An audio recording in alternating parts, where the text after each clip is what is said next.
ثم جعلناک علی شریعۃ من الامر، اے نبی علیہ السلام بنی اسرائیل کے بعد ہم نے آپ کو ایک پختہ دین کے اوپر حکم دے کر بھیجا، فاتبعها، تو اے نبی آپ اس کی پیروی کریں شریعت کی جو ہم نے آپ پہ نازل کی ہے، ولا تتبع اهواء الذین لا يعلمون، اور اے نبی صلی اللہ علیہ وآلہ وسلم جو لوگ اپنی خواہشات کی پیروی کر رہے ہیں آپ نے ان کے پیچھے نہیں چلنا، آپ نے اللہ کی وحی کے پیچھے چلنا ہے۔ نبی کو بھی حکم ہے کہ انہوں نے اللہ کی وحی کے پیچھے چلنا ہے، تو باقی کس کھاتے میں؟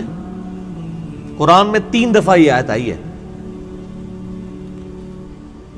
سورہ یونس میں، سورۃ الانعام کے اندر، سورہ الزمر کے اندر۔ قل انی اخاف ان عصیت ربی عذاب یوم عظیم، اے نبی تم فرماؤ کہ مجھے تو خود ڈر ہے اس بات کا کہ اگر میں نے بھی اللہ کی نافرمانی کی تو بڑے دن کا عذاب مجھے بھی آ پکڑے گا۔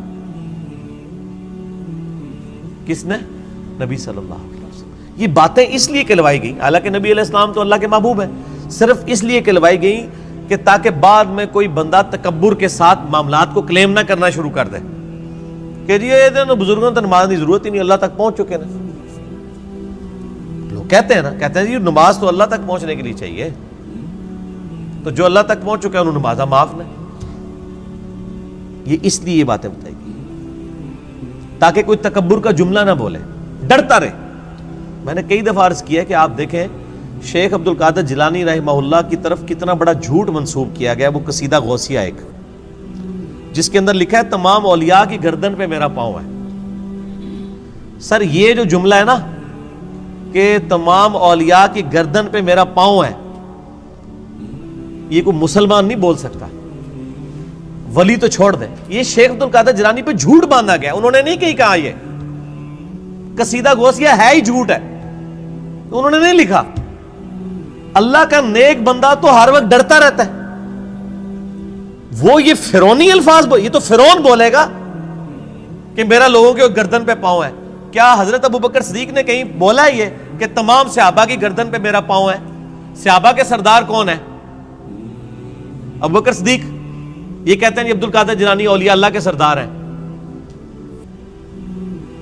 اگر وہ سردار ہیں تو اس قسم کا فرعونی جملہ بولیں گے کہ اولیاء کی گردن پہ میرا پاؤں ہے؟ استغفر اللہ۔ یہ جملہ بولتے ہی بندہ اپنے ایمان کی فکر کرے، یہ سب کا سب فراڈ ہے، یہ ہے ہی جھوٹ ہے، انہوں نے نہیں بولا۔ انہوں نے جو کچھ بولا ہے وہ میں آپ کو بتاتا ہوں۔ ان کو کسی نے آ کے بتایا کہ عبد القادر عید کا چاند نظر آ گیا، انہوں نے کہا میری عید تو اس دن ہوگی جس دن میں اپنا ایمان بچا کے قبر میں اتر جاؤں۔ سر جو اللہ کا ولی ہوتا ہے اس کو اپنی فکر لگی رہتی ہے، وہ اتنا اکڑ خون نہیں ہوتا کہ لوگوں کو کہتا پھرتا ہے، یہ سب جھوٹ ہے۔ اور جو انسان اپنا پیشاب نہیں روک سکتا وہ یہ جملہ بول سکتا ہے کہ تمام اولیاء کی گردن میں میرا پاؤں ہے؟ دنیا کا کوئی ولی، کوئی بزرگ اپنا پیشاب روک سکتا ہے؟ Not at all. اگر کوئی ہے تو آئیں، لائے ہمارے سامنے پیش کریں، پیشاب روک کے بتائے کوئی۔ انسان تو اتنا کسپرسی کیا حالت ہے۔ اسی لیے دیکھیں کہ آپ لوگ جب بیمار ہوتے ہیں آپ کو اٹھا کے ان کے پاس لے جاتے ہیں، اور یہ لوگ بیمار ہوتے ہیں تو یہ شفا انٹرنیشنل میں علاج کرا رہے ہوتے ہیں۔ آپ کے جب پیر صاحب بیمار ہوتے ہیں ان کو اسپتال نہ لے کے جایا کرو، ان کو بھی پھر کسی مزار پہ ہی لے جایا کرو نا، نہیں لے کے جاتے۔ یہ آپ کو انہوں نے چکر چلائے ہوئے سارے، ان کو پتہ ہے کچھ نہیں ہونا۔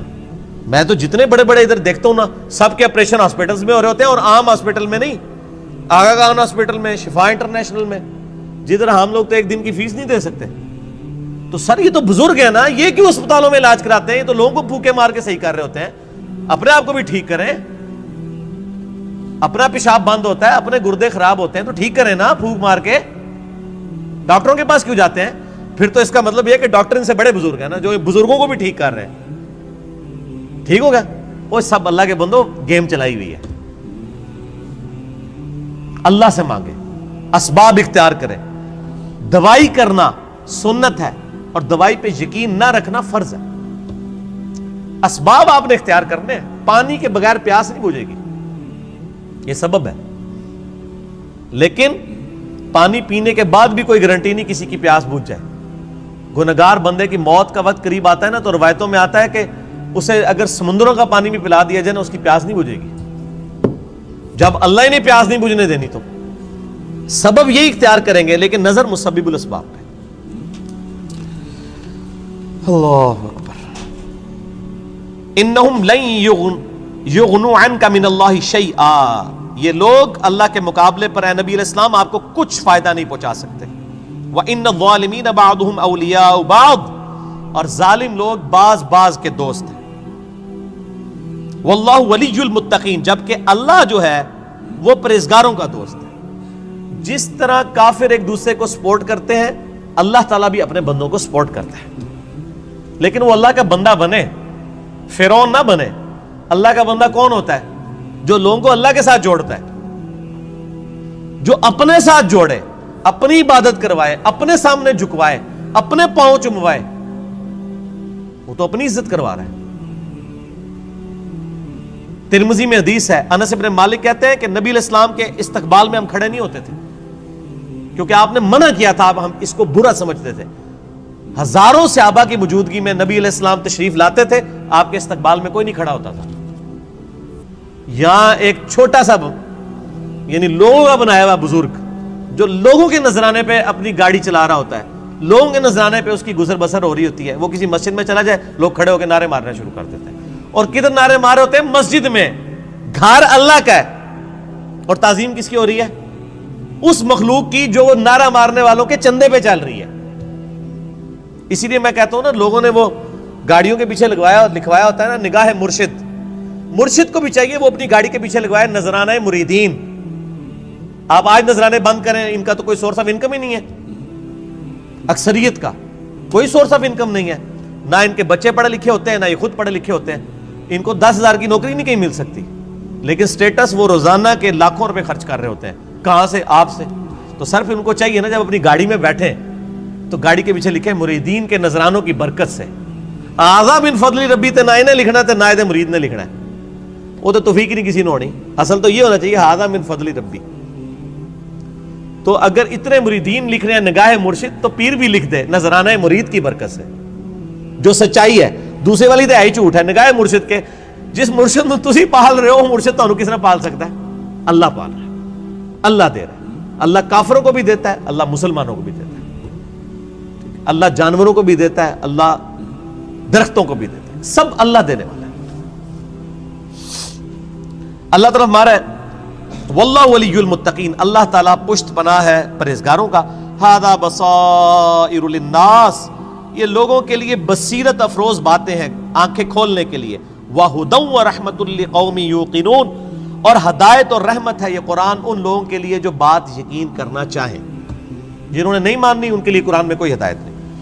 ام حسب الذین اجترحوا السیئات ان نجعلهم كالذین آمنوا وعملوا الصالحات سواء محیاہم ومماتہم، کیا وہ لوگ جو برائیوں کا ارتکاب کرتے ہیں، کیا ہم ان کو ویسا ہی بنا دیں گے کہ جو ایمان لائیں اور نیک اعمال کریں، کہ یکساں ہو جائے دونوں کا جینا اور مرنا؟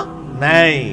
دنیا میں بھی بادشاہ جو ہوتے ہیں وہ اپنے تابع فرمان بندوں کو نوازتے ہیں، دشمنوں کو سزا دیتے ہیں. تو اللہ تعالیٰ فرماتا ہے جو میرے ماننے والے ہیں وہ اور جو میرے نہ ماننے والے ہیں، میرے نافرمان، ان کو میں برابر کر دوں گا؟ ان کی زندگی اور موت برابر ہوگی؟ نہیں. زندگی ہو سکتا ہے کافر کی بہتر ہو، لیکن مرنے کے بعد ایمان والے اور نیک عمل کرنے والے کے لیے آخرت میں اللہ کا انعام ہے. ساء ما یحکمون، کتنا برا حکم تم لگا رہے ہو اگر تمہارے دماغ میں کہیں یہ بات ہے کہ یہ لوگ برابر ہو سکتے ہیں. وخلق اللہ السماوات والارض بالحق، اور اللہ نے آسمانوں اور زمین کو پرپز فل پیدا کیا ہے. وَلِتُجْزَى كُلُّ نَفْسٍ بِمَا كَسَبَتْ، تاکہ بدلہ دیا جائے ہر جان کو جو اس نے کمایا. وَهُمْ لَا يُظْلَمُونَ، اور کسی پہ ظلم نہیں ہوگا. یہ اللہ نے ایک لائن کے اندر مقصد بیان فرما دیا ہے کہ زمین و آسمان کی پیدائش کا مقصد یہ ہے کہ اللہ تعالیٰ آزمائے گا کون نیک عمال کرتا ہے، اس کے بعد اللہ تعالیٰ نیک عمال والے کو اس کے عمال کا بدلہ دے گا، برے عمال والے کو اس کے عمال کا بدلہ دے گا. اب بڑی سخت آیت آ رہی ہے قرآن حکیم کی، اس ایک آیت پہ گھنٹوں بولا جا سکتا ہے. افرائیت من اتخذ الہہ ہوا، اے نبی صلی اللہ علیہ وآلہ وسلم بھلا تم نے اس شخص کو دیکھا جس نے اپنی خواہش نفس کو اپنا خدا بنا لیا.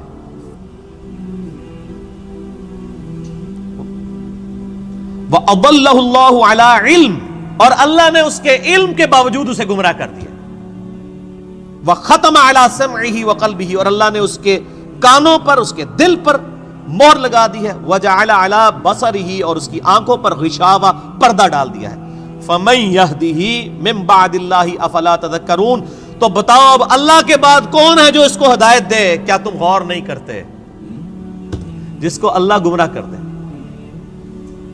من یہدہ اللہ فلا مضل لہ، جسے اللہ ہدایت دے اسے گمراہ نہیں کر سکتا، ومن یضلل فلا ہادی لہ، اور جسے اللہ گمراہ کر دے اسے کوئی ہدایت نہیں دے سکتا۔ تو اللہ تعالیٰ فرما رہا ہے کہ ایسا شخص جو اپنی خواہش نفس کی پیروی کرتا ہے، تو اگرچہ اس کے پاس علم بھی ہوتا ہے پھر بھی وہ بہرا، اندھا اور گونگا ہو جاتا ہے، حق بات قبول نہیں کرتا، کیونکہ اللہ اسے گمراہ رہنے دیتا ہے کہ اس کے پاس علم تھا، اس کے باوجود اس نے اس علم کا فائدہ نہیں اٹھایا۔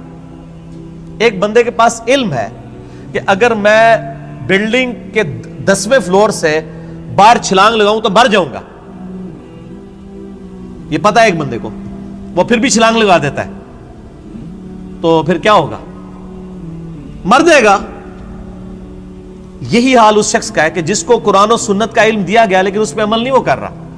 اسے ہم کہتے ہیں قرآن میں لکھا ہے ایاک نعبد و ایاک نستعین، صرف اللہ ہی کو پکار، وہ کہتا ہے نہیں، میرے بابے کہتے ہیں بابوں کو پکارو۔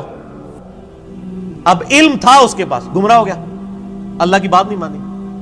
ایک بندے کو بتایا بھی بخاری مسلم میں نماز کا طریقہ رکوع میں جاتے وقت اور رکوع سے اٹھتے وقت رفع الیدین کے ساتھ لکھا ہے، نہیں مانا۔ ایک بندے کو بتایا کہ تم ہر مہینے 11ویں دیتے ہو، جبکہ 11ویں والے پیر کی جو اپنی کتاب ہے غنیت الطالبین، اس میں نماز کا طریقہ وہی لکھا ہے جو بخاری مسلم میں لکھا ہوا ہے، وہ کہتا ہے میں نے رفع الیدین نہیں کرنا۔ تو ضد کا تو کوئی علاج نہیں ہے۔ یہ وہ لوگ ہوتے ہیں جو علم کے باوجود گمراہ ہو جاتے ہیں۔ علم ہے، اسی لیے ہم اکثر وہ لوگ کہتے ہیں ایڈے بڑے وہ مولویوں کو نہیں پتا لگا، وہ پاگل نے، تو ہم پتا سمجھ آ گیا۔ تو ان کو بتائیں آپ جن علماء کہہ رہے ہیں اتنے بڑے بڑے، آپ کے مخالف اپنے علماء کو اتنے بڑے بڑے کہتے ہیں اور آپ کے علماء کو جاہل کہتے ہیں۔ بریلوی دیوبندیوں کو گستاخ رسول کہتے ہیں کہ نہیں؟ تو کیا دیوبندیوں کے علماء علماء نہیں ہیں؟ اور دیوبندی بریلویوں کے علماء کو مشرک کہتے ہیں کہ نہیں؟ تو کیا بریلویوں کے علماء علماء نہیں ہیں؟ سنی شیعہ کے علماء کو، شیعہ سنیوں کے علماء کو، اہل حدیث ان کو، یہ سارے اہل حدیث کو گمراہ کہتے ہیں کہ نہیں؟ ہم کہتے ہیں شاید ساری صحیح کہہ رہے ہو، لگ ایسا ہی رہا ہے کہ آپ اپنے آپ کو کتاب و سنت کے سامنے پیش کرنے کے لیے تیار ہی نہیں ہو۔ اگر کسی کو بات پتہ چلے وہ اللہ کا شکر ادا کرے، جی میرے تک بات پہنچ گئی، مجھے اس سے کوئی غرض نہیں ہے کہ دنیا کیا کر رہی ہے، مجھے صرف اس چیز سے غرض ہے کہ میرے نبی نے کیا مجھے حکم دیا ہے صلی اللہ علیہ وآلہ وسلم۔ اور نبی جو امت کو دے کے گئے ہیں کوئی بابا نہیں دے کے گئے۔ حجۃ الوداع کے موقع پہ کیا فرمایا؟ میں اپنے بعد تم میں 2 چیزیں چھوڑ کے جا رہا ہوں۔ کیا 2 بابے، 2 مولوی، 2 شیخ القرآن، 2 بزرگ، 2 صوفی؟ نہیں، کہا اللہ کی کتاب، اس کے نبی کی سنت، اس کو پکڑو گے ہدایت پہ رہو گے، اس کو چھوڑ دو گے گمراہ ہو جاؤ گے۔ تو دین تو یہ ہے۔ ایک بندہ آپ کو قرآن سکھا تو رہا ہے لیکن خود قرآن پہ عمل نہیں کر رہا، تو اس کا قرآن کا سکھانا کیا ہے؟ میں آپ کو کلمہ پڑھا کے مسلمان کر دوں، جب آپ مسلمان ہو اور میں آپ کو بتاؤں کہ یہ اللہ کی کتاب ہے، آپ کتاب کھول کے مجھے کہیں گے آپ نے مجھے مسلمان تو کیا ہے لیکن اس کتاب میں جو کچھ لکھا ہے آپ تو اس پہ عمل ہی نہیں کر رہے، تو آپ اس کو کیا یہ کہیں گے کہ میں تمہیں کلمہ پڑھایا اس واسطے میں جو کہوں گا وہی صحیح ہے، یہ کہیں گے یا قرآن کو مانیں گے؟ کلمہ پڑھانا تو اپنی جگہ ہے، بخاری مسلم میں حدیث ہے اللہ تعالیٰ فاسق سے، بدکار شخص سے بھی دین کا کام لے سکتا ہے۔ اگر کسی نے کسی کو کلمہ پڑھایا یہ اس کی بزرگی کی دلیل نہیں ہے۔ اگر کوئی کہتا ہے آج ڈاکٹر ذاکر نائک نے ہزاروں لوگوں کو کلمہ پڑھایا ہے، بریلوی دیوبندی اس کو بزرگ کیوں نہیں مان لیتے؟ پھر تسی بھی جھوٹ مارنے بند کر دو، 90 لاکھ نو کلمہ پڑھایا ہے، ادو تو 90 لاکھ بادی کوئی نہیں سی۔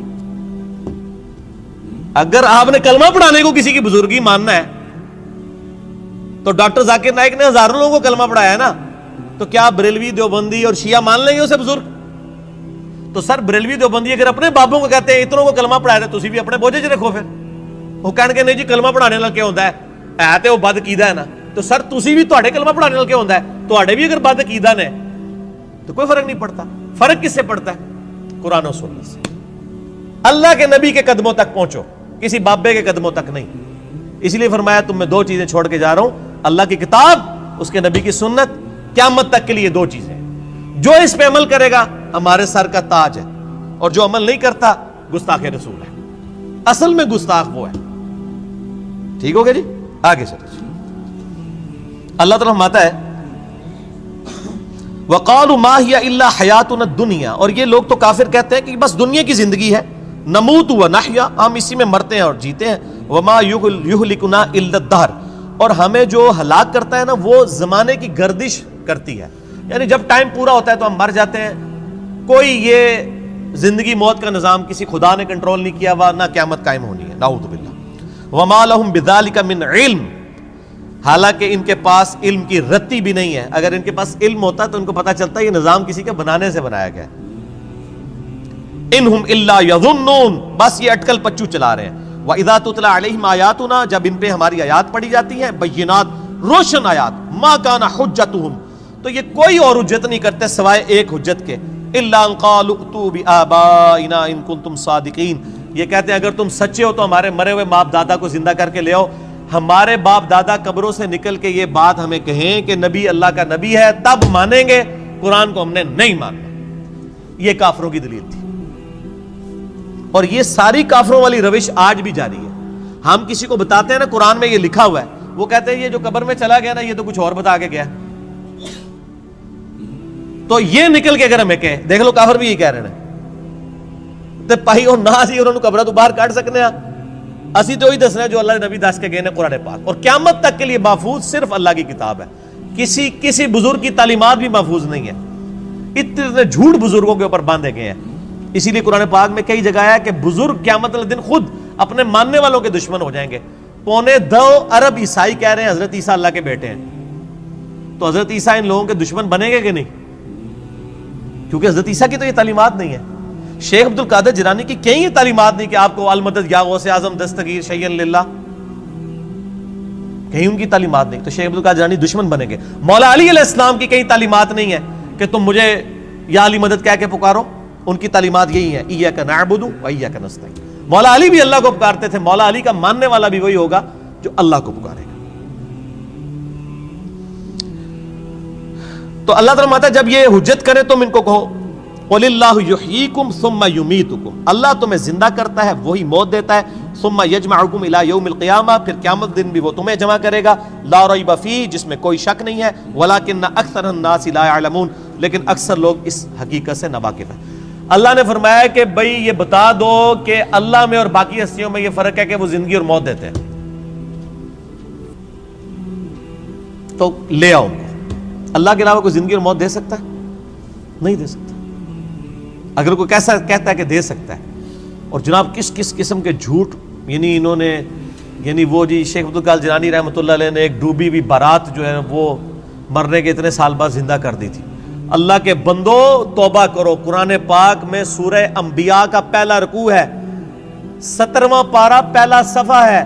نبی صلی اللہ علیہ وآلہ وسلم کو کافر کہتے تھے تم ہمیں یہ کہتے ہو نا اگلے نبیوں کے یہ معجزے کہ مردہ زندہ کرتے تھے، تم ہمیں مردہ زندہ کر کے بتاؤ پھر نبی مانیں گے.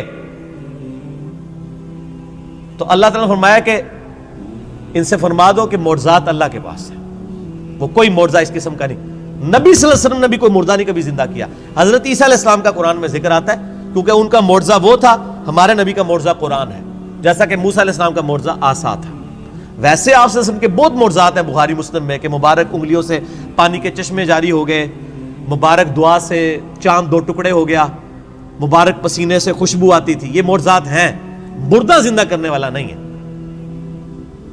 تو یہ بعد کے لوگوں کے بارے میں آپ کلیم کر رہے ہیں کہ انہوں نے مردے زندہ کیے ہیں. آج بھی لیں کسی کو جو کہتا ہے مردہ زندہ کر سکتا ہے تو ہم اسے شہید کر دیتے ہیں، اس کی اجازت سے وہ اپنے آپ کو زندہ کر کے بتائے. حضرت عیسیٰ نے بھی جو مردے زندہ کیے ہیں نا وہ یہ نہیں تھے کہ وہ قبر سے نکال کے چلنا پھرنا شروع کر دیتے تھے. صرف اس وقت چونکہ طب بڑے زور پہ تھی، میڈیکل، تو اللہ تعالیٰ نے ان کی میڈیکل کو فیل کیا کہ کوئی ڈاکٹر کسی مردے کو نہیں زندہ کر سکتا. اللہ نے آیا ہوں میرا نبی اے جیڑا مردہ زندہ کرے گا، اور وہ صرف اتنا ہوتا تھا قبر پہ گئے مردے کو زندہ کیا، وہ مردہ کہتا تھا کہ حضرت عیسیٰ اللہ کے نبی، واپس چلا جاتا تھا. بس اس سے زیادہ نہیں تھا زندہ ہوتا نا. سورۃ الانبیاء کی آیت نمبر 95 ہے، جو ایک دفعہ دنیا سے چلا گیا وہ واپس نہیں آ سکتا. Not at all. گیا دنیا میں واپس نہیں آ سکتا. اگر یہ بات ہوتی تو حضرت فاطمہ روتی روتی فوت کیوں ہوگی 6 مہینے کے اندر کہ میں اپنے باپ کا چہرہ اب دوبارہ نہیں دیکھ سکوں گی. حضرت عائشہ حضور کی لاڈلی ترین بیوی نبی علیہ السلام کی وفات کے بعد 47 سال تک زندہ رہی ہیں, اور کدھر زندہ رہی ہیں؟ اسی قبر والے حجرے کے 7 کمرے میں. میں کہتا ہوں کوئی ایک روایت دکھا دے کہ انہوں نے نبی علیہ السلام کی کبھی زیارت کی ہو قبر کے اوپر. آج لوگ کہتے ہیں ہمارے گھر میں آ جاتے ہیں, کوڑ مارنے چھڑ دو اللہ دے بندے ہو, جھوٹ. سب سے زیادہ اگر کوئی حقدار تھا تو حضرت فاطمہ تھی, حضرت عائشہ تھی, مولا علی تھے. ان سے کوئی آپ کو بات نہیں ملے گی. یہ جتنی آپ کو باتیں بتاتے ہیں ساری بزرگ بابوں سے بتاتے ہیں, آپ کو حضرت ابوبکر کی کرامت نہیں بتا رہے ہوں گے اس قسم کی, تو کیا ہوتی نہیں ہے کرامت. ہم مانتے ہیں کرامت صرف یہ ہے کہ کسی کی دعا کی برکت سے کچھ ہو جائے, مرضی اللہ کی. کوئی کر کے نہیں دکھا سکتا, کوئی کر کے دکھا سکتا ہے تو میں نے کئی بار چیلنج کیا ہے, کوئی زندہ یا مردہ بزرگ, میں اپنا انجینئرنگ کا فارمولہ لکھ کے دیتا ہوں, وہ دیکھ کے پڑھ کے بتا دے.